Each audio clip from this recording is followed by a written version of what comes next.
નમસ્કાર, સ્વાગત છે આપ સૌનું। આજે આપણે જોશું ધોરણ 3 વિષય ગુજરાતી, પાઠ નંબર 4। પાઠનું નામ છે સસલાની પાછળ કૂતરું।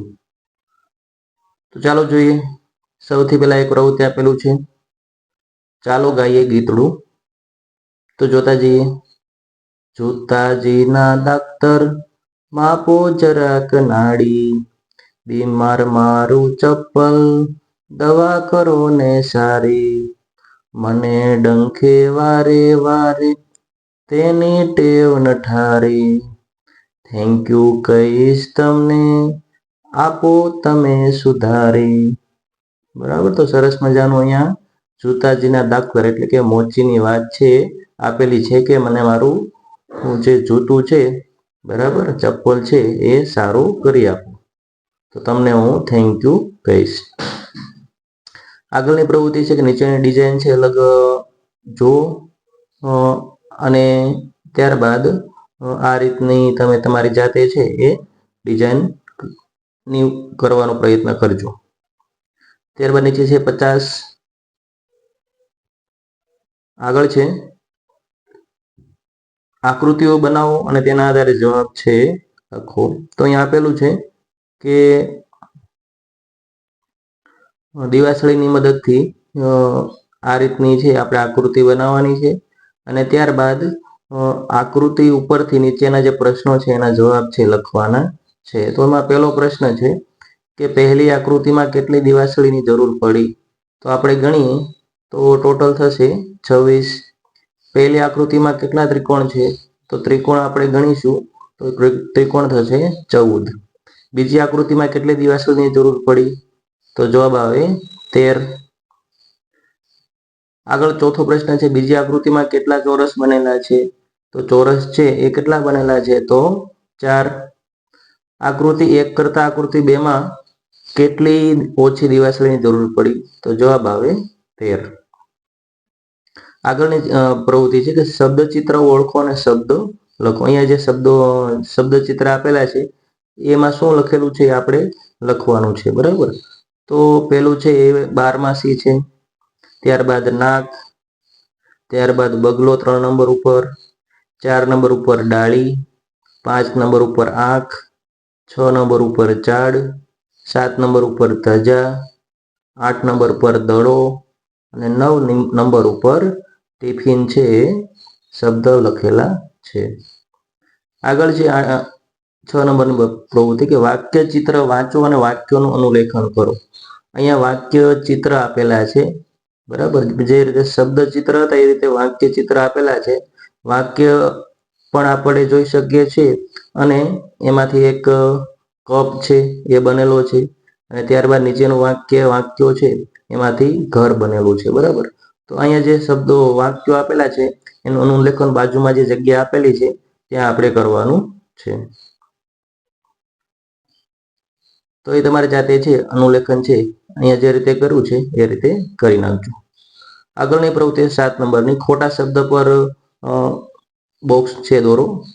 તો પેલું છે જ્યોર્જ કાગળ વડે રંગબેરંગી વિમાન બનાવે। તો ખોટો શબ્દ છે કાળગ। 2 નંબર પર છે દાદા રકાબીમાં કોફી પીવે।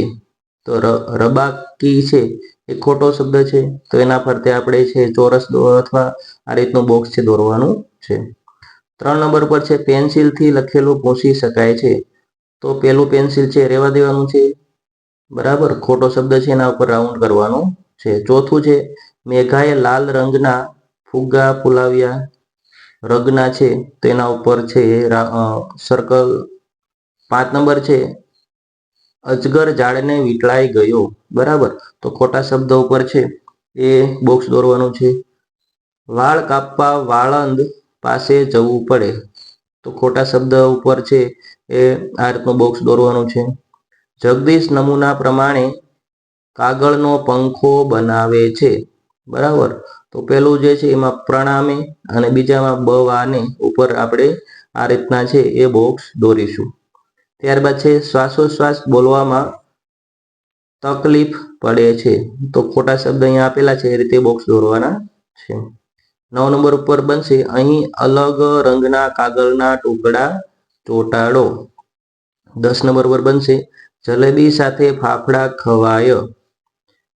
11 નંબર પર બનશે મેં ગરમા ગરમ દૂધ પીધું.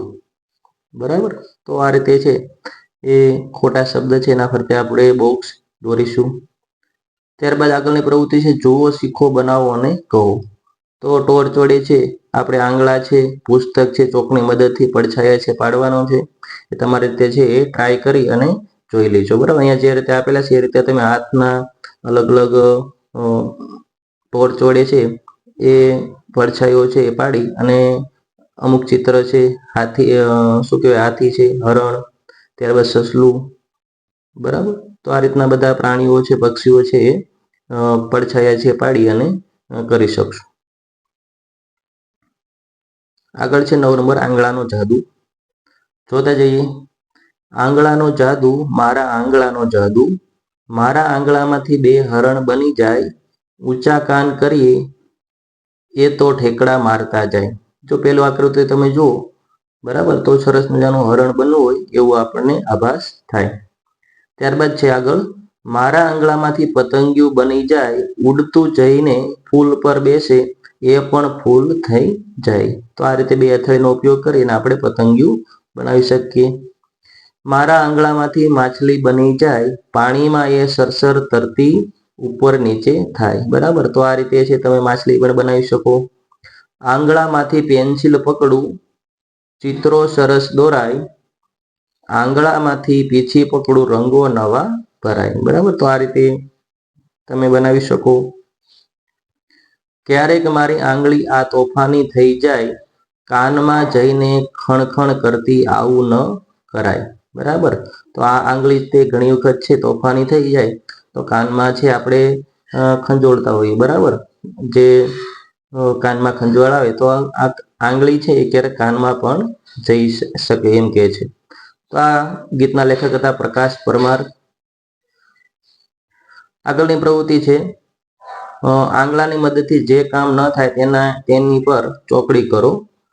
તો જે કામ ન થાય એમાં શું શું આવે? તો એક તો રડવું આવશે, ગાવું આવશે, હસવું આવશે અને જોવું આવશે. એના આ જે છે કામ આપણે આંગળાથી કરી શકતા નથી. આગળની પ્રવૃત્તિ છે કે યોગ્ય ક્રમમાં ગોઠવીને અર્થપૂર્ણ વાક્ય બનાવો અને લખો. તો આપણે જોતા જઈએ. તો પહેલું વાક્ય બનશે અમે ટ્રેનમાં બેસીને ફરવા ગયા. બીજું વાક્ય છે હોશિયાર છે અને નમ્રતા વિક્રમ.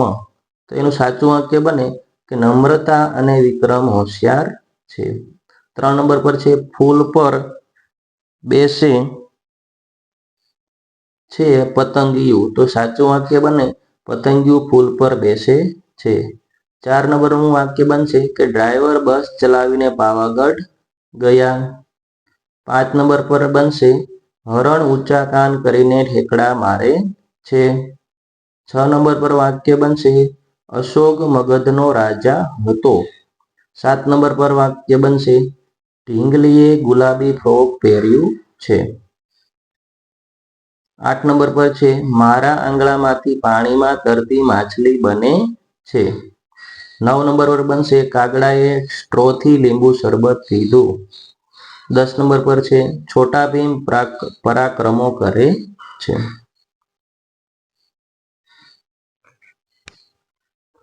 આગળની પ્રવૃત્તિ છે ઓળખો.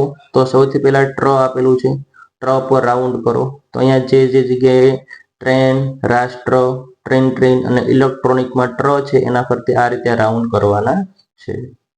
ત્યારબાદ છે ડ્ર ફરતે રાઉન્ડ કરો. અહીંયા શબ્દો છે ડ્રેસ, ડ્રમ, એડ્રેસ, ડ્રાઈવર ને ડ્રાઉન્ડ. આમાં તમને જ્યાં ડ્ર દેખાય ત્યાં એના ફરતે રાઉન્ડ આ રીતે કરવાના છે. ત્યારબાદ છે ક્રના શબ્દો છે ક્રમ, ક્રિયા, વિક્રમ, પરાક્રમ અને આક્રંદ. એમાં ક્ર ફરતે રાઉન્ડ કરવાના છે. ત્યારબાદ છે મ્ર ના શબ્દો છે સમ્રાટ, નમ્રતા, ધૂમ્રશેર, આમ્રપાલી અને તામ્રપત્ર. તો એમાં મ્ર ઉપર રાઉન્ડ કરી દેજો। ત્યારબાદ નીચેના શબ્દો છે લખવાના છે। ટ્ર, તો આ રીતે ટ્ર છે ઘૂંટીને લખી નાખજો, મહાવરો કરી નાખજો। ત્યારબાદ છે ડ્ર, એ પણ આ રીતે કરી નાખજો। આગળ છે ક્ર, તો ક્ર પણ ઘૂંટીને આ રીતે છે બધા કરી નાખજો। આગળ છે જુઓ વાંચો કૂતરો અને સસલું, તો સરસ મજાની અહીંયા એક વાર્તા આપેલી છે, જોતા જઈએ। કૂતરો અને સસલું। હંટ્રિક શિકારી જંગલમાં શિકાર કરવા ગયો। બપોરના તાપમાં તે ઝાડ નીચે બેઠા બેઠા આરામ કરતો હતો। થોડેક દૂર એક્સપ્રેસ ડોગી ઊભો રહ્યો।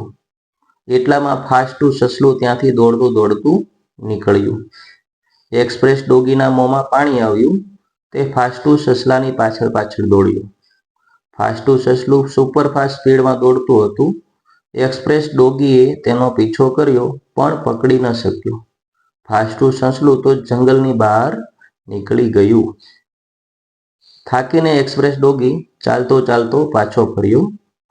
હંટ્રિક શિકારીએ જોયું તો એક્સપ્રેસ ડોગી ખાલી હાથે ધીમે ધીમે આવતો હતો। હંટ્રિક શિકારીએ હસતા હસતા કહ્યું, કેમ એક્સપ્રેસ ડોગી, આટલું નાનું સસલું તમે પકડી ન શક્યા? એક્સપ્રેસ ડોગી કહે, અરે ભલા માણસ, હું દોડતો હતો તેને મારવા માટે, તે દોડતું હતું જીવ બચાવવા માટે। દોડ દોડમાં ફેર હતો ને, સમજ્યા?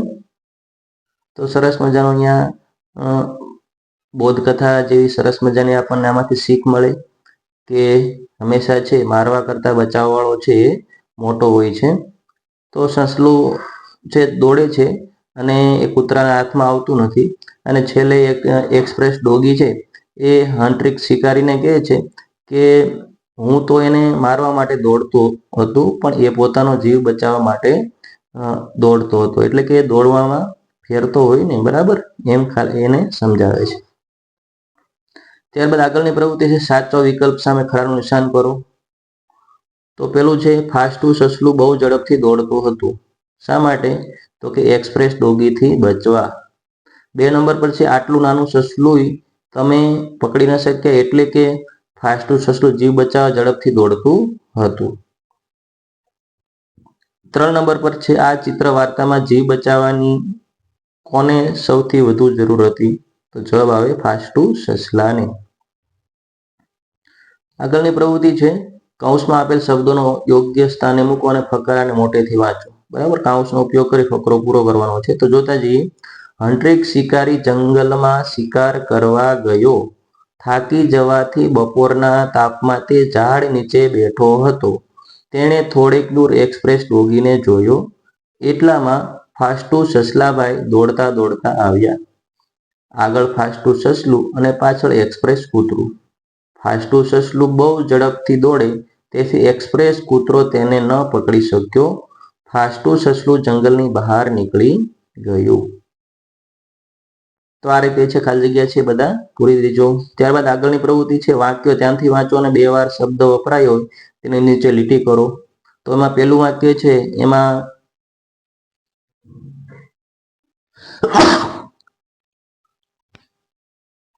આવશે દોડતા દોડતા। બીજું વાક્ય છે એમાં આવશે હાંફતા હાંફતા। 3 નંબર છે એમાં આવશે પડતા પડતા। 4 નંબર પર આવશે જોતા જોતા। 5 નંબર પર આવશે કરતા કરતા। 6 નંબર પર આવશે ફરતા ફરતા। આગળ છે નમૂના મુજબ શબ્દ બનાવો। તો અહીંયા ખણ તો ખણ, તો આપણે શણ તો શણ, ટપ તો ટપ ટપ, ગણ તો ગણ, બણ તો બણ, લખ તો લખ, હણ તો હણ, ચણ તો ચણ, ખટ તો ખટ, મણ તો મણ, જણ તો જણ, ત્રણ તો ત્રણ। તો આ રીતે છે આપણે લખવાના છે। આગળની પ્રવૃત્તિ ચિત્ર સાથે જોડો। તો અહીંયા જે આપેલા છે એ રીતે આપણે ચિત્ર સાથે જોડવાનો છે। એક પગવાળો જીવ કોણ છે? તો અહીંયા આપેલું છે, બરાબર, જે ફૂગ છે બિલાડીનો ટોપ એક પગવાળો જીવ છે, તો એની સાથે જોડીશું। મારે માથે કાળી ટોપી, તો એમાં શું આવે? તો કે દિવાસળી। હું તેને જોઉં છું પણ એ મને નથી જોતો, તો એમાં આવે અરીસો।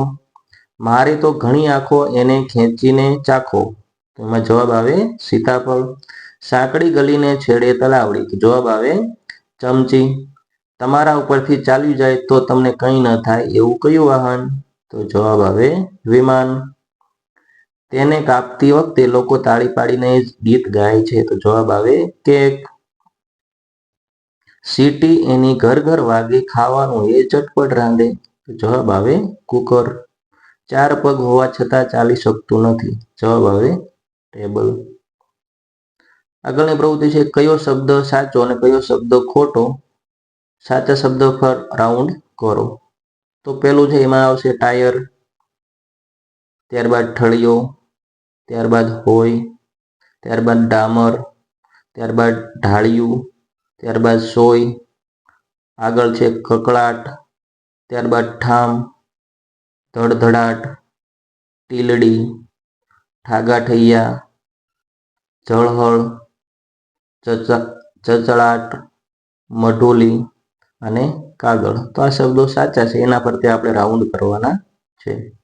ત્યારબાદ જે શબ્દ લખવામાં તમને ભૂલ થતી હોય તે શબ્દ ભૂલ સાથે અને ભૂલ વગર લખવાનો છે, એટલે કે ખોટો શબ્દ અને સાચો શબ્દ લખવાનો છે. તો પેલું છે એ ઢળિયો, સાચો શબ્દ બનશે ઠળિયો.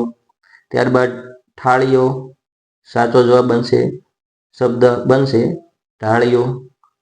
આગળ છે ડાયર, સાચો શબ્દ બનશે ટાયર. ત્યારબાદ આગળ છે મને ઓળખી બતાવો, કાઉસનો ઉપયોગ કરીને આપણે એને ઓળખી બતાવવાના છે. એમાં પેલું છે ઉત્તરાયણમાં મારાથી આકાશ રંગબેરંગી બની થઈ જાય છે, તો જવાબ આવશે પતંગ. 2 નંબર પર છે પાણીમાં હું તરું છું, બહાર કાઢો તો મરી જાઉં છું, તો જવાબ આવશે માછલી. હલો હલો કઈ પડે વટ, કદમાં નાનો પણ છે દુનિયાનો ખજાનો, તો આપણને બધાને ખબર છે, જવાબ આવે મોબાઈલ. 2 આંખોને રાખું અળગી, સુગંધ પારખું હું સઘળી, તો જવાબ આવે નાક. મારે રંગબેરંગી પાંખો છે, હું એક ફૂલ પરથી બીજા ફૂલ પર બેસું છું, તો જવાબ આવે પતંગિયું. 3 નંબર પર છે 3 અક્ષરનું મારું નામ, પહેલો અને બીજો અક્ષર હર છે અને બીજો અને ત્રીજો અક્ષર રણ છે, તો જવાબ આવે હરણ.